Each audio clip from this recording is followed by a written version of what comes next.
Crime reports on ABC Amba TV.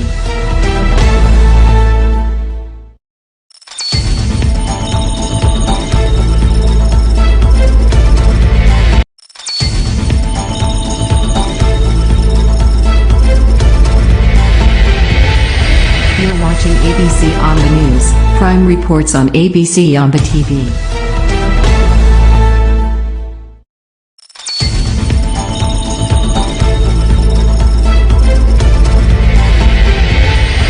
You're watching ABC Amba News. Crime reports on ABC Amba TV.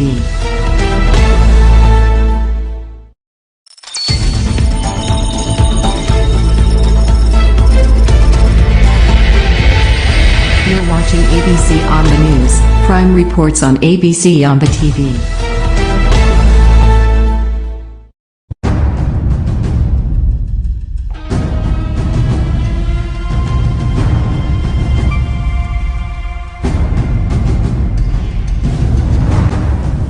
Fellow Ambazonians, dear countrymen, despite the hike in targeted summary execution of our innocent people by Paul Biya's killer squads, I still believe we are now at the twilight of our political daybreak, emptying the combined worth and wealth of a lifetime fortune into the country of our collective dream. A place we can surely call home.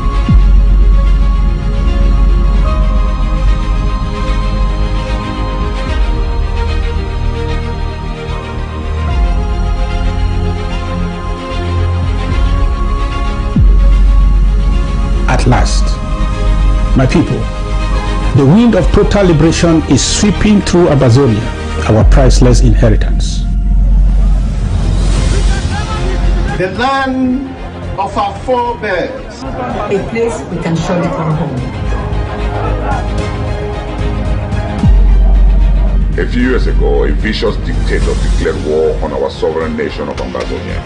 It is a war we did not seek nor provoke, but are determined to muster every strength we can harness and continue sending the message to our enemy that we have risen to call home. We have paid dues for everything. We pay tax for goods we buy.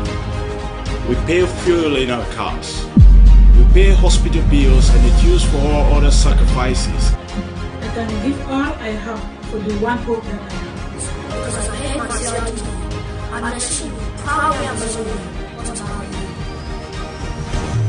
Let's get it straight. The freedom of Ambazonia will not depend on the free will of our enemies. Independence will be but days away if we get it right with our CID level. My dear comrades, I am appealing to every Ambazonian to register with the CID program. We have no control over our distorted history, but with our CID, we can set the pace and determine the future of Ambazonia. Yes, the hope for the future is in our hands. As an Ambazonian, my identity is conclusive. My right is guaranteed. My vote will always count as I pay my CID. As an Amazonian, I will shape the future with my CID. With your CID of just $10 per month, the interim government is contract to fulfill all that you wish to be done. Let us build the freedom mansion from the little blocks, which is our CID levy. There will be food for everyone, hope for every child, justice for every citizen when we pay our CID levy. Yes, the dream we can realize. With my compulsory independence dues, CID, I have the opportunity to give to the next generation a greater nation, better than we inherited. Yes, CID program is freedom made easy, freedom made cheap, freedom for Amazonia now.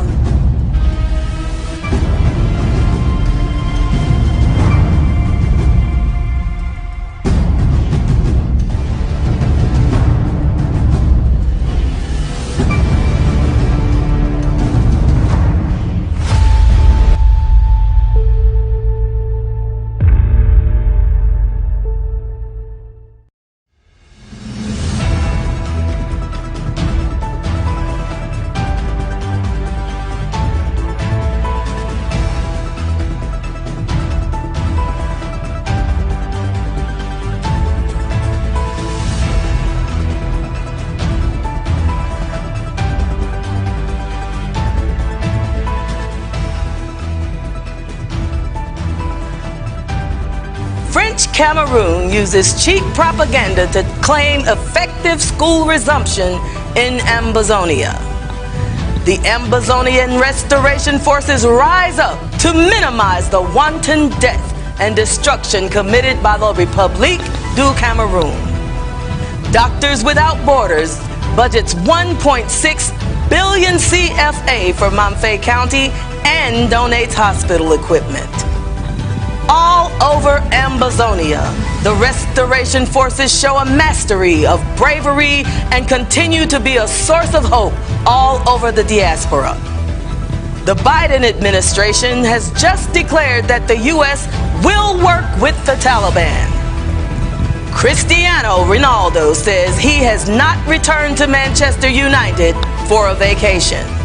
These stories and more on this broadcast of ABC Amba News.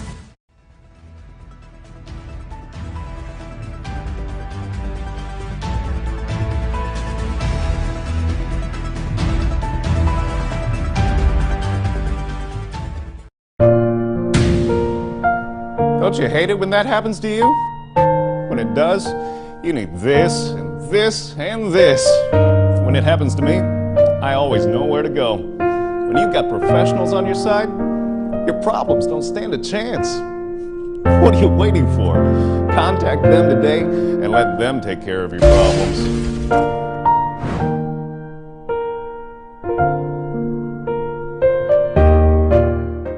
Hello and welcome to ABC Amba News. I'm Cynthia Williams.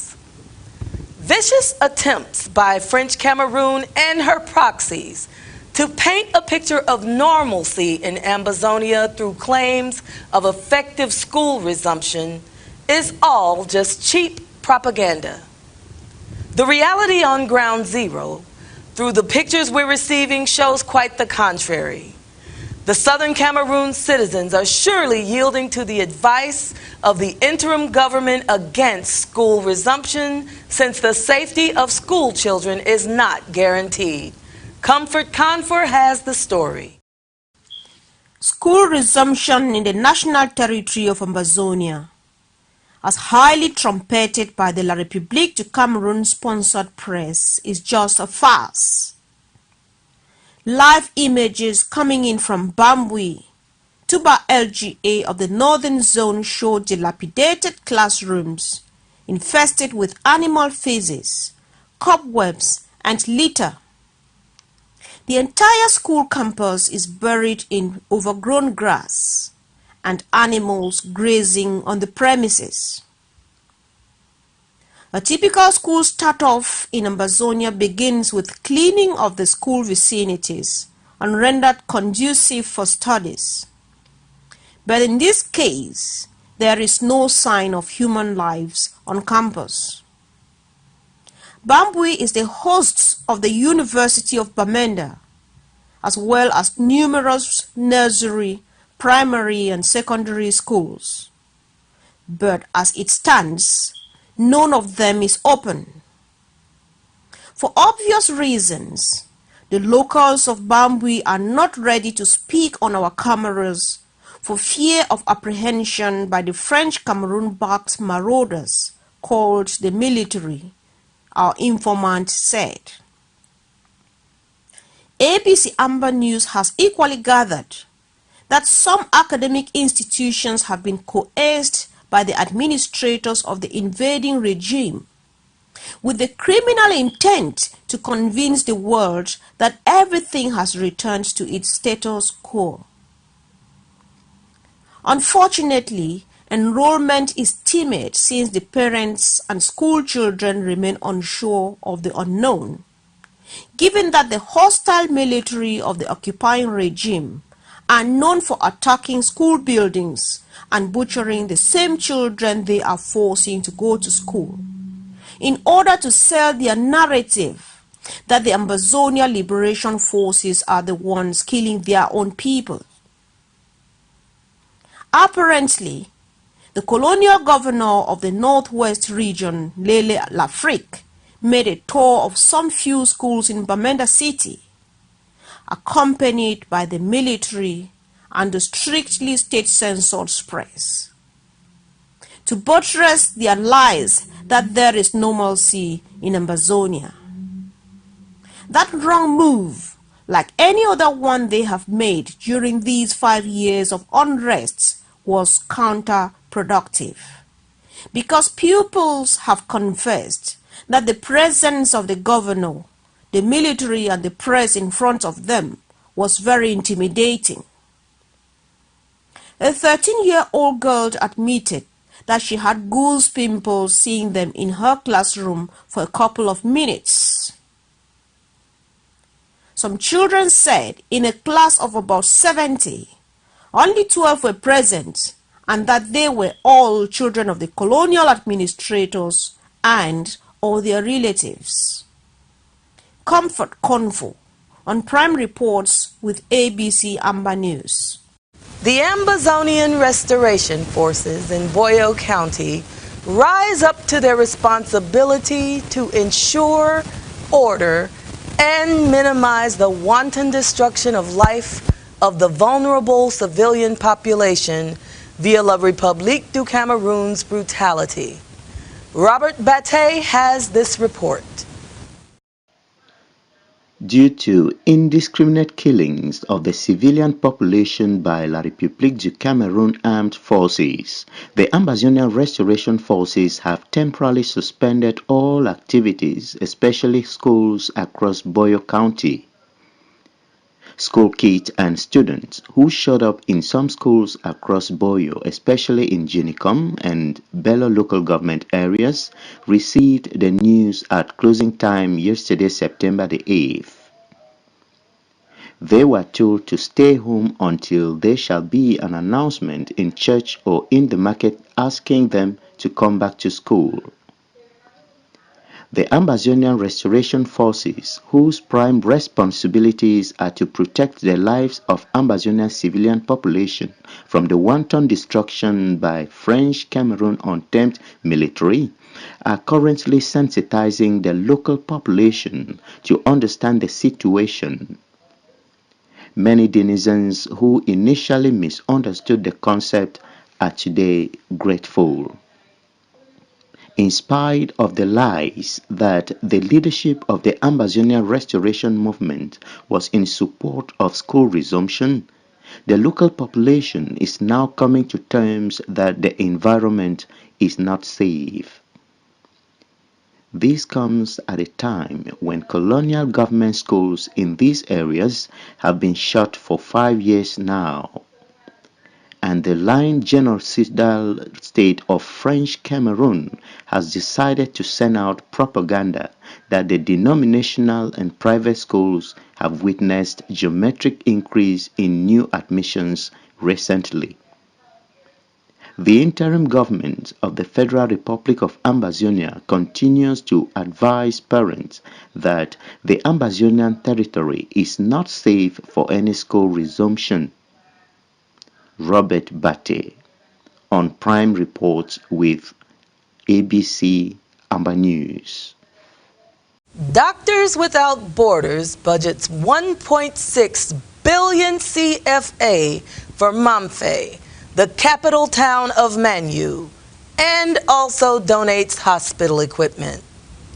Despite the difficulties, denizens of Mamfe have suffered for almost 2 years with no electricity due to the irresponsibility of colonial administration and corporate greed. It would appear that help is on the way. Again, Comfort Convo reports. The entire Mamfe, which is the headquarters of Manu County in the southern zone of Ambazonia, has been experiencing electricity outages for about 2 months. And the director of the Mamfe District Hospital, Dr. Tabby John, says work has become impossible since the medical equipment depend on electricity. He made this declaration during the installation of a giant generator and other essential medical equipment at the Mamfe District Hospital, donated by Doctors Without Borders, DWB. Manu is the largest county in the war-torn southern zone of the southern Cameroons and so harbors countless numbers of IDPs and injured Ambazonians. The steadily responsive team of Doctors Without Borders has set its roots in Mamfe of Manyo County and in Kumba of Meme County as the two main areas of intervention for the organization's Southern Zone project. The activities of the DWB have ranged from ambulance services, the decentralized model of care and support to health facilities, all of which the Mamfe population are benefiting from. During the installation of the 150 kVA generator and a 35 kVA backup generator on Wednesday, the 8th of September 2021, the director of the hospital said, since his 7 years of work at that hospital, the years of the crisis have proven the most difficult due to the above-mentioned challenges. Notwithstanding, the coming of Doctors Without Borders has increased the number of personnel who are being motivated by the DWB.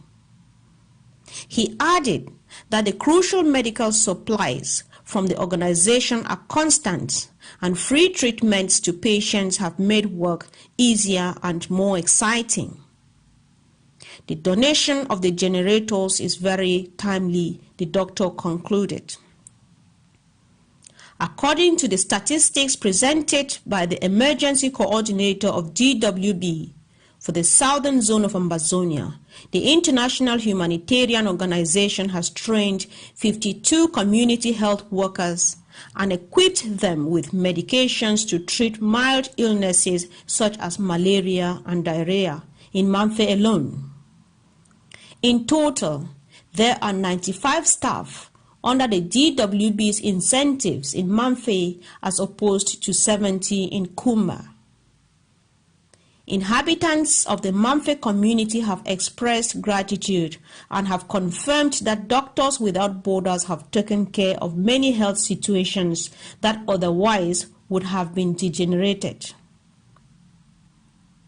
A nursing mother confessed that they are enjoying donations of free mosquito nets, bottled water, and many other things from the organization every month. However, according to CNA, the Cameroon news agency, the DWB is not operating without challenges. The inability to obtain visas for some of their colleagues to come and support them, and the difficulties of clearing of supplies from the port are some of the problems that retard their progress.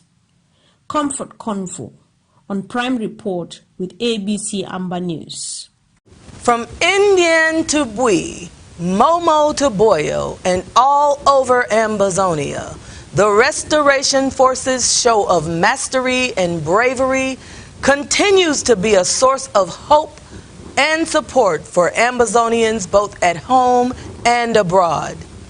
General Tin Kobo sends out a strong warning to French Cameroon's agents of terror and genocide, along with her enablers. Mike Fusey reports. Ambazonian restoration fighters continue to flex their muscles and to demonstrate that they are in control of Ambazonia, and that henceforth La République du Cameroon will never again be able to control this territory as before.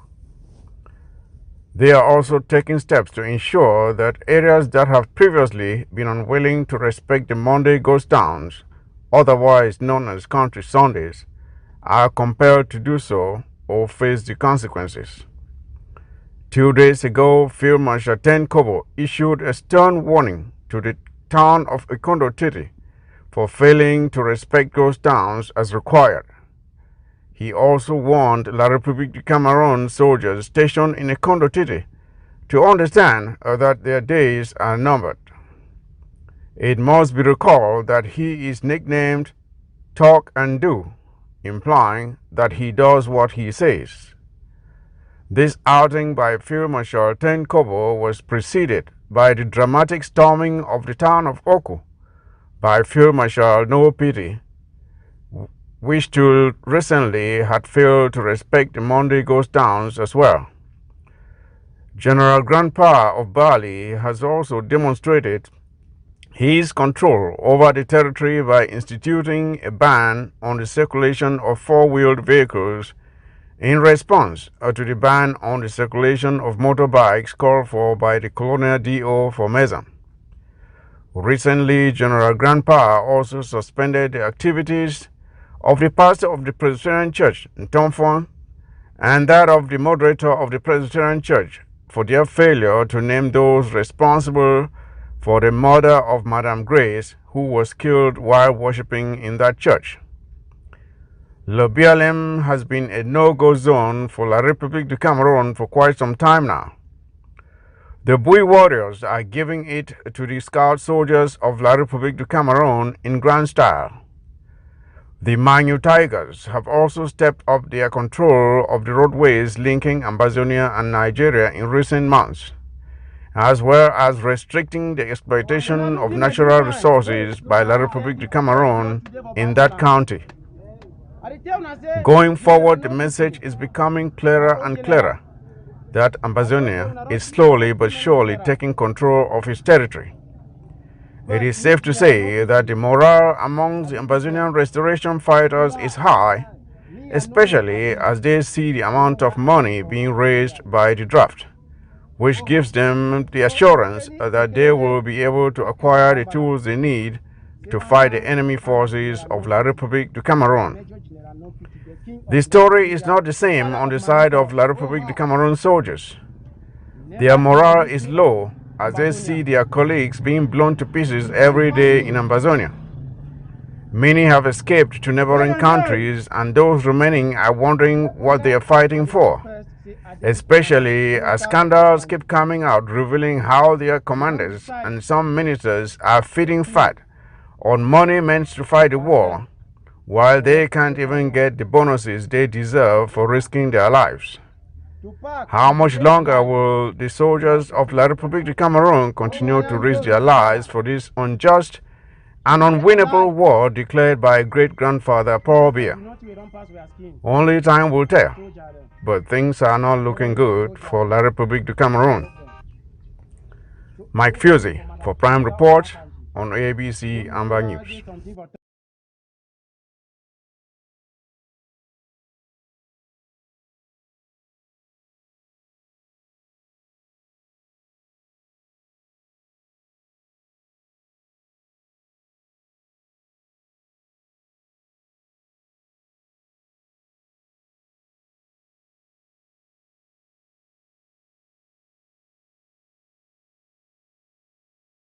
The humanitarian crisis in Ambazonia is for real. Its collateral damages since 2016 have been encapsulated in this brief report compiled by the interim government of the Federal Republic of Ambazonia, with a clarion call for the political goodwill of the Biden administration, the UN, EU, UK, and international community to stand up to their responsibilities now. Let's watch.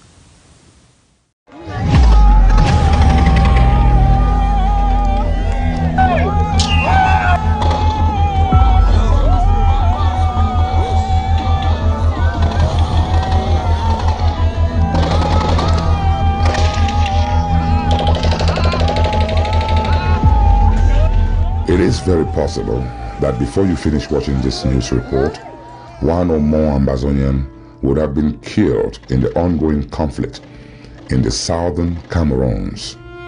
But people aren't just being killed. They're killed in the cruelest and inhumane way you would not expect a human being to die. The method and the evidence points to Cameroon security forces' orchestrated killings, as well as torture, rape, and the razing of homes and property. These acts of barbarism have become the order of the day since the escalation of the 4-year conflict between the Cameroon government and the former British Southern Cameroons, a territory separatists now refer to as Ambazonia. The scene that you watch in this footage, too horrifying to withstand even for a second. The scene of a parent sobbing bitterly as he carries the remains of his roasted child. A child roasted to death. Dead has become one of the norms in this conflict. Babies like this one have been burned, disfigured, and shot dead time and again during the conflict, and adults have not escaped the conflict either. In Balinyonga, a small town on the outskirts of the city of Bamenda, some 38 civilians were locked up in a chamber, gassed to death, and their corpses set on fire, as you can see on November 22nd, 2018. In the village of Pinin, a few kilometers from Bamenda, over 40 civilians were lured into a club, and as soon as they settled, the Cameroon army rushed in and shot them to death, with only a few lucky ones able to escape. The perpetrators are always elements of the Cameroon security forces. In the case of the roasted child, we are told that the parents had heard that the Cameroon army was approaching the village. That was in February this year. To avoid arrest, torture, and possible death, everyone ran away, forgetting the baby, as she is said to have been sleeping at the time. On arrival, the Cameroon army, finding nobody in the house, decided to vent their indignation by setting the house on fire. The child, sleeping in the house, never had a chance. The Cameroon army denied responsibility for the incident. The villagers, Human Rights Watch, and Amnesty International have reported that Cameroon soldiers carried out the burning of the house and the child in the village of Tibet. It is important to note that since the conflict began in 2016, close to 15,000 southern Cameroonians have been killed, mostly at the hands of Cameroon soldiers. Close to 1 million civilians are reported by the United Nations to be internally displaced, and over 200,000 others sandwiched in other African nations as refugees. Close to 400 villages have been reported burned by Cameroon soldiers, according to humanitarian organizations providing aid on the ground. The Cameroon army has responded that towns and villages burned down as strongholds of Ambazonian fighters. An accomplice to the genocide has been the neglect of the international community, including the United States, in failing to curb the escalating humanitarian crisis and ending the conflict. In the absence of such international intervention, the government of Cameroon finds no remorse and continues to perpetrate atrocities and crimes against humanity with impunity, hoping that it leads to submission on the part of Ambazonians. During his Senate confirmation hearing earlier this year, Antony Blinken, the incoming U.S. Secretary of State, touched on the conflict in Cameroon, stating that the United States must actively participate in the resolution of the situation in the English-speaking regions of Cameroon, where populations are victims of multifaceted violence. The Biden administration has been in office for over 100 days, but not a single public statement has come out of it on actions or plans it has to stop the abuses of the Cameroon government. During the previous administration, the United States cut military aid to Cameroon and suspended the country's participation in the African Growth and Opportunity Act, AGOA. AGOA allows sub-Saharan African countries to export to the United States without paying custom duties, provided the African country's government has established or is making progress towards establishing the rule of law, political pluralism, fair trial, due process standards, and equal protection under the law. For their part, Ambazonian separatists say they are ready to dialogue with Cameroon under the auspices of Swiss-led mediation. The government of Cameroon, however, remains belligerent and does not want to engage in that diplomatic process. Ambazonians believe that the political goodwill from the Biden administration, as well as European Union counterparts, including the United Kingdom, will put sufficient pressure on the Paul Biya regime in Yaoundé to stop its human rights abuses and resort to negotiations. to end the conflict.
In international news today, the Biden administration has just declared that the United States will work with the Taliban if standards are met.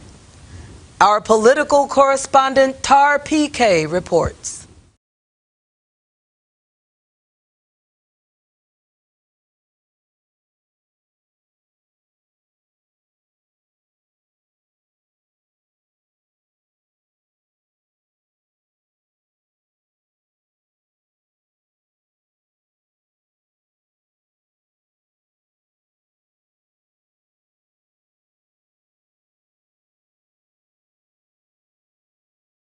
While there are still questions as to reasons why Biden would choose to take out the U.S. Army before civilians from Afghanistan and why he decided to leave behind weapons at the enemy's disposal, the Biden administration has just declared the U.S. will work with Taliban if standards are met.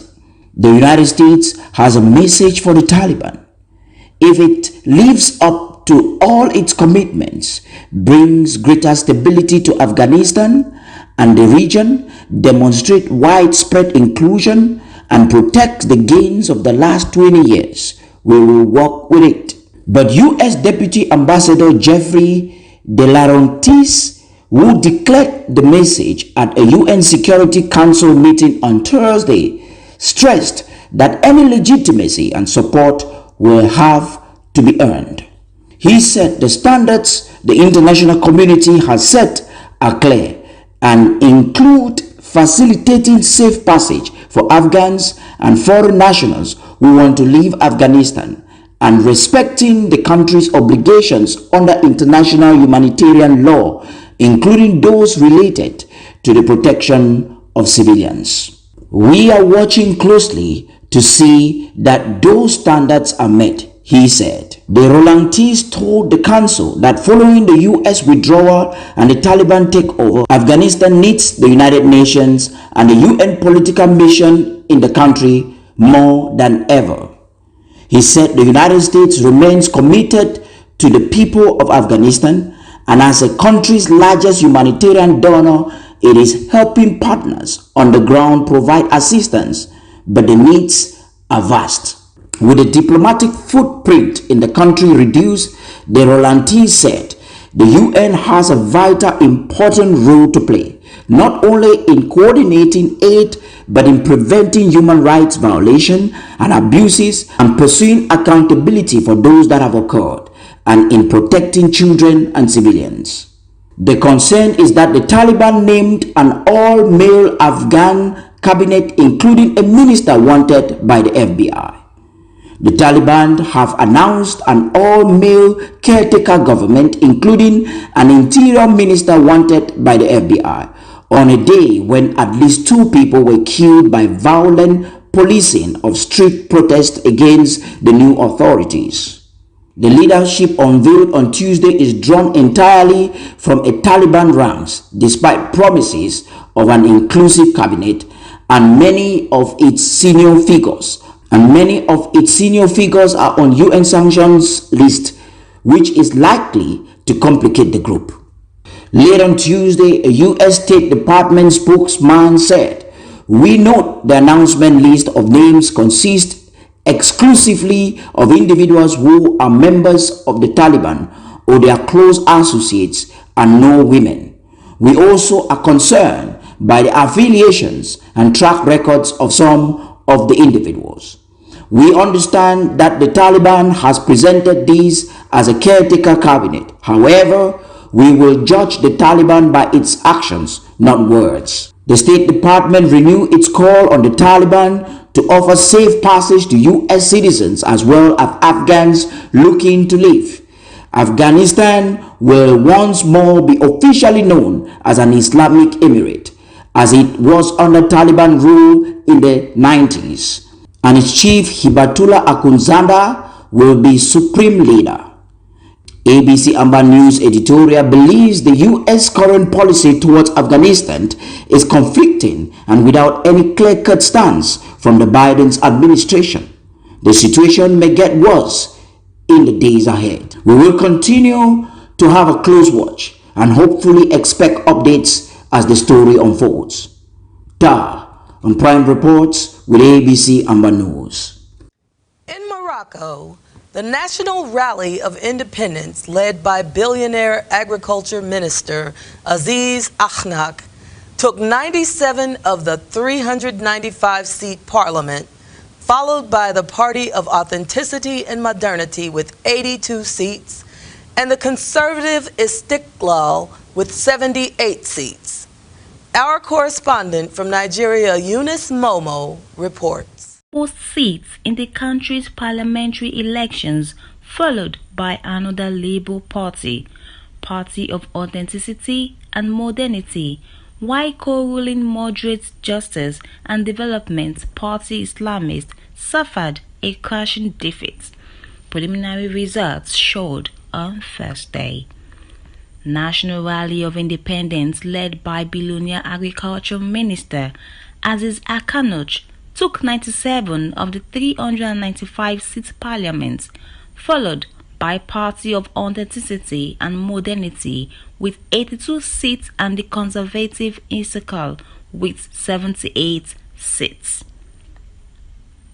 The PJD, which had been a coalition partner in the previous 2 governments, had only taken 12 seats after a count of 96% of all parliamentary seats. The results show a massive turnaround in fortunes, as the LNI had only won 37 seats at the last election in 2016, while the PJD took 125. LNI ministers control the key economic portfolios of agriculture, finance, trade and tourism in the outgoing government. Turnout in Wednesday elections improved to 50.3%, up from 43% in 2016, as Morocco held parliamentary and local elections on the same day. Morocco is a constitutional monarchy where the king holds sweeping powers in the North African country. It picks the prime minister from the party that won the most seats in parliament, who will then form a cabinet and submit it for the king's approval. The palace has the last say on appointments concerning key departments including the Interior, Foreign Affairs and Defense. The palace sets the economic agenda for the country of 37 million people and has commissioned a development model that the new government is being asked to implement. In a statement on Wednesday, the PJD accused rivals of buying votes without naming any or providing details. Despite having been the largest party since 2011, the PJD has failed to stop laws it opposes, including one to bolster the French language in education and another to allow cannabis for medical use. The former PJD minister, Lassen Daudi, also said PJD will move into the opposition if it does not win elections. Eunice Momo on Prime Reports with ABC Amba News.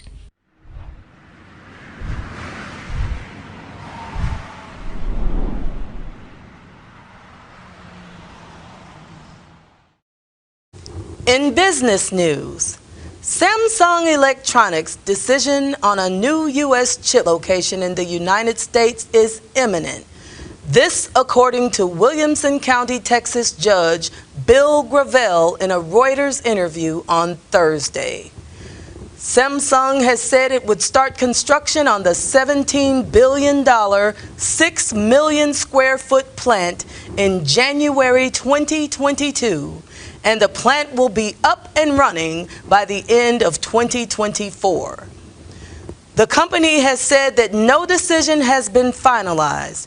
However, Williamson County, Texas, just south of Texas's state capital, Austin, is still in the running.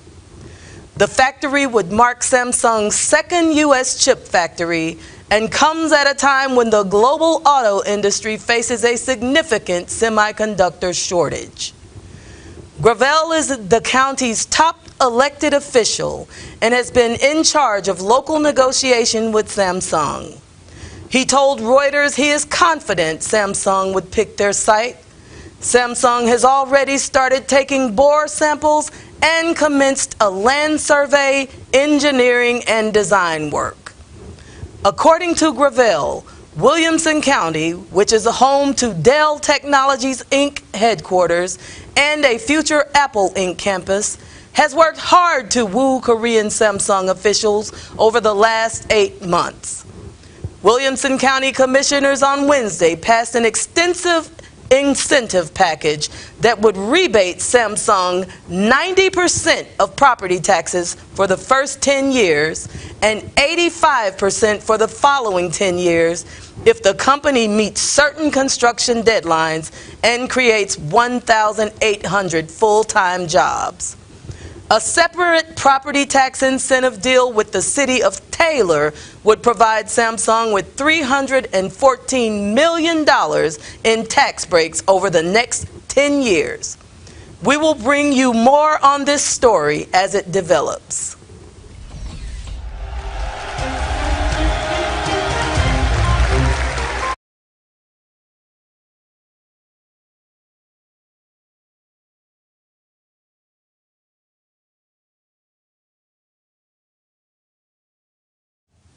And now for sports news. Cristiano Ronaldo says he has not returned to Manchester United for a vacation as the Portugal captain prepares for his Old Trafford homecoming on Saturday. During his first spell with the Red Devils, the 36-year-old scored 118 goals in 292 games over 6 successful years in the Northwest. I am capable, Ronaldo told the club's official website. I am ready to go. Manchester United will host Newcastle in the Premier League at 1500 BST kickoff. The re-signing of Ronaldo for £12.8 million from Juventus was one of the biggest transfer stories of the summer as United's rivals Manchester City had looked to be one of the favorites to land the forward. The Portuguese star, who will wear the number 7 shirt once again, won 3 Premier League titles, 1 Champions League, 2 League Cups, and 1 FA Cup, as well as the FIFA Club World Cup and Community Shield under former manager Sir Alex Ferguson. Although United has won trophies since Ronaldo left for Spanish giants Real Madrid in 2009, they haven't secured a top-flight title since the 2012-13 season. We will be covering this weekend's Premier League, and you will have the highlights on Monday and reasons why Mbappe's alleged transfer to Real Madrid went sour. Stay tuned to ABC Amba News. Ladies and gentlemen, that's all the news we have for you today. On behalf of everyone here at ABC Amba News, we wish you a wonderful weekend. I'm Cynthia Williams, signing off.